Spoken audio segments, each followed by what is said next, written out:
But I think the other thing, particularly about Smriti, that I've observed over the last 7 or 8 years is that people kind of gravitate towards her. She's very, very approachable. She's kind of someone who takes young players under her wing, even though she is very young herself. I think you look at people like Jemima Rodriguez and even Richa Ghosh for that matter. She's kind of taken them under her wing, and she talks a lot to them about their batting and you know, their game. And she is, I think, someone who within that team can see the bigger picture.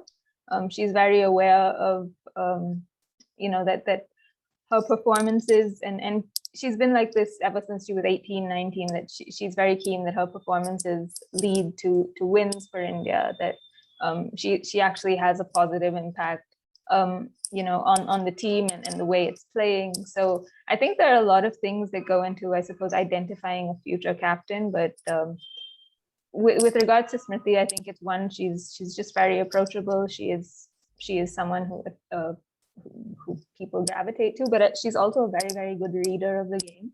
I think one of the things, especially in you know, over the last few years, that's really stood out about her is the fact that she sometimes seems to be able to read the play before it actually, you know, happens, especially when she's batting.